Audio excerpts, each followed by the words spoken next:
Hey everyone. I didn't watch Raw last night, surprisingly. Even though I was home, I did not watch it. One, I was working on my mom's homework paper for her, helping her type it up. Two, I had my nephew over for a little while, so that kind of took me away. That kind of took me away from the finishing helping my mom do her work, and also the fact that she was at a Bible study, so we had to take a break. Anyway, I didn't watch it last night, and the third reason I didn't watch it is because I read the spoilers, folks. I read the spoilers, and it's kind of hard not to read the spoilers, especially when if you have HD, you could watch the show at like 6 o'clock. But if you don't, you have to wait till about 9 or 8 o'clock, depending on where you live, to watch it. And the truth is, folks, I read the spoilers, I listened to what people had to say about it, and honestly, is the WWE seriously joking us? Are they seriously kidding us? I mean,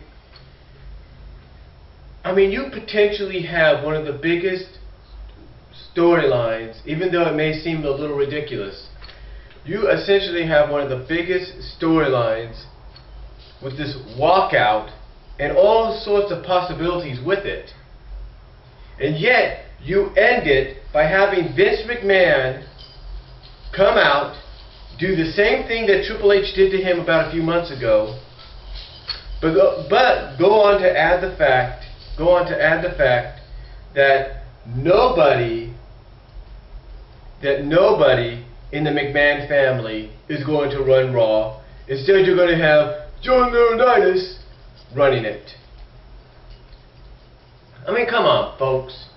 We all know that eventually what this is going to lead towards is Triple H eventually calling out John Laurinaitis, probably showing some video footage. I'm not saying that's what could happen, but I'm potentially saying this is what WWE might do. Showing some video footage, either security-wise or audio-wise, or I don't know how they'll do it. But basically, they're going to have John Laurinaitis exposed. Now, again, I don't know how they do it, whether through video footage or not. But there's a few good things that could... Now, there are a few good things that could happen out of this, folks. A few good things. A few good things. First of all, John Laurinaitis, from what I understand, has been named interim general manager, or the interim person in charge of Raw. So what does that mean? That means, according to what the spoilers said, and apparently what people have also mentioned, Vince McMahon has said that the board of directors are going to bring somebody in that has morals, that does the right thing, blah, blah, blah, whatever. But until they find that person, Laurinaitis is going to be in charge. Well, if this doesn't set up for the return of a certain hardcore icon to the WWE, I don't know what does. Because apparently that's what it looks like they're going to go towards.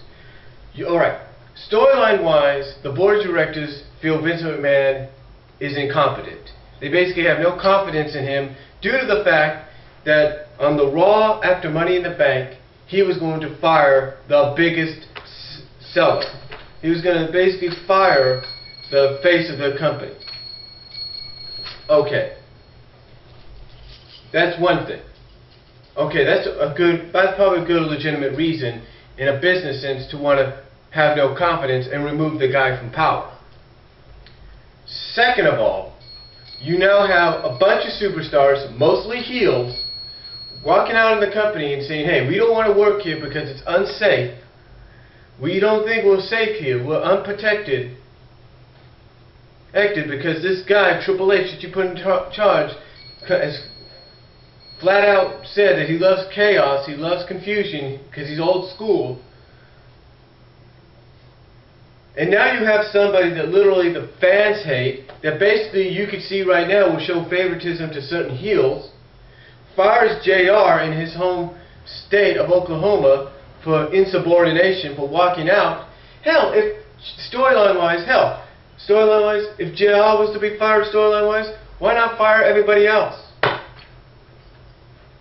Anyway, you have him just trying to start playing up the heel role. So what is this going to lead to? Apparently this is going to lead to somebody that's been in charge before, and that's Mick Foley. That's right, Mick Foley, I believe, is going to be the one that's going to be brought in. And I know WWE likes, anytime Mick Foley's brought in, WWE has a field day with this guy. They have a field day with this guy because he can do whatever they ask him to do sometimes, he'll do it. Or sometimes he'll work it out to where, hey, if I could do this or I could say that, is that okay with you? And most of the time they don't have a problem with it. So honestly, I think this is leading towards Mick Foley coming back possibly as the guy in charge of Raw. Now what does that mean? Well, this is obviously what it means, and I'll get into it in a second.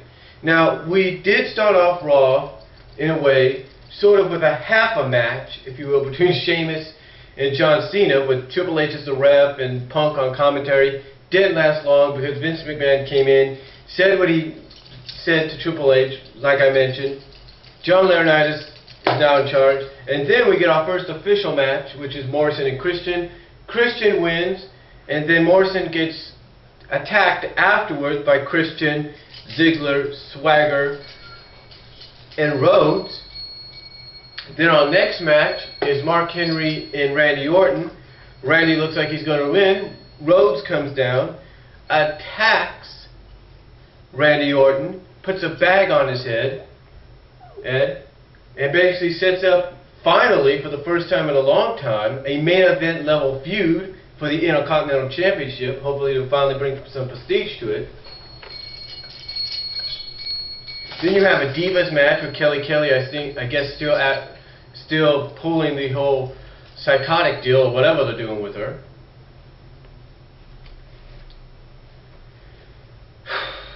Then what else? What else? God, I can't even remember.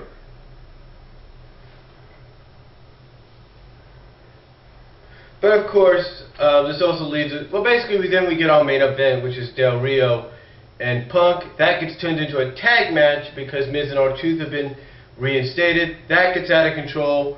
Well, Del Rio leaves. Triple H comes down to save Punk, and then a match is set up for Punk and Triple H to team up against Miz and R-Truth with Vengeance. Two other matches were set up. Show and Henry for the world title. Cena, Del Rio for the WWE title. And then, of course, potentially, I think we're going to get Rhodes and Orton for the Intercontinental title. Now, what can I say about it? You know, from what I've read and everything. I mean, yeah, it sounded like I've watched Raw and everything, but this honestly, folks, this is from what I read, from what people have said. And the truth being, what did we get out of it, honestly? What did we get out of this? Well, potentially, we got, like I said, the biggest storyline WWE's ever had shitted on.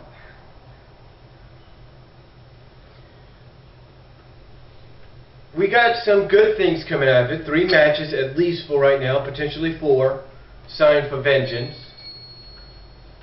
We got the Intercontinental title finally put back into the main event level, if you will, with Rhodes against Orton. So, exactly what is this going to lead towards? Well, according to Sleg Daddy, on his channel, it's potentially building towards Survivor Series. It's like they know they got this Vengeance pay-per-view coming up, and they got matches set up for it, but they also know they got to build towards one of the big fours, the final big four pay-per-view in November at Madison Square Garden, which again potentially tells me that Laurinaitis is going to get replaced by Mick Foley, if that's who they're going to probably bring in to be the full-time guy in charge of Raw.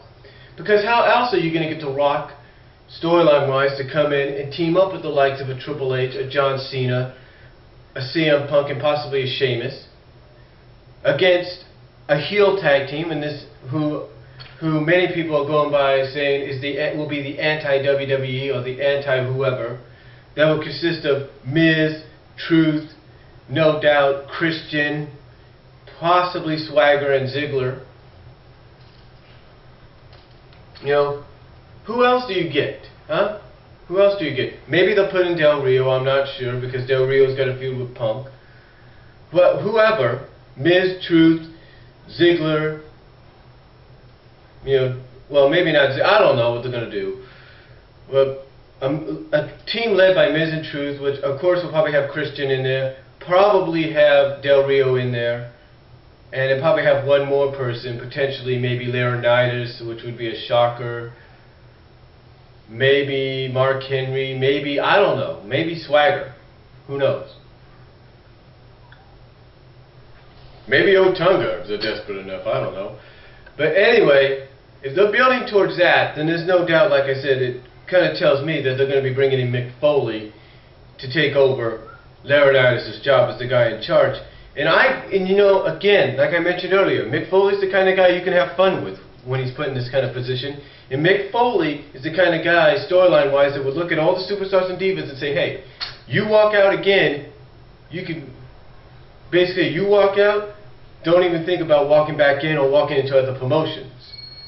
He'd be the kind of guy that would really lay down the law. Heck, you know, storyline-wise, as crazy as they make Mick Foley at times, if he's the guy they would bring in, he'd be the kind of guy that would lock all the doors in the arena and say, hey, you guys are going to stay in here and you're going to work whether you like it or not. So, yeah, but overall my thoughts are, you know, even though I didn't watch Raw, I think they potentially they could have capitalized on the storyline with the walkout. They could have showed some video footage of everybody picketing, being on megaphones, saying we're not going to do this, you know, we won't work, you know. They could have done all that, but they didn't. They bring out pictures of an empty locker room, an empty backstage. They didn't work on it. They didn't work on capitalizing on that. Instead, they ended by just saying, okay, Triple H, you've been removed as the guy in charge of Raw, Laurinaitis is in. If not on a temporary basis. Honestly, folks, WWE had the ball in the hands for this potential walkout storyline to be good, even though it looked ridiculous, and they dropped it. So, I don't know what's going to happen next week. I mean, I'm not going to stop watching Raw. I mean, usually if I do miss it, it's because most of the time I'm helping my brother-in-law with his business. But still, I don't know. So, those are just my thoughts on Raw from what I've read on the spoilers and from what I've heard other people say. Comment down below. Tell me what you think. Do you agree with me that this is probably leading to Foley being brought in as the full-time guy in charge of Raw? Comment down below. Tell me what you guys think, and I'll talk to y'all later.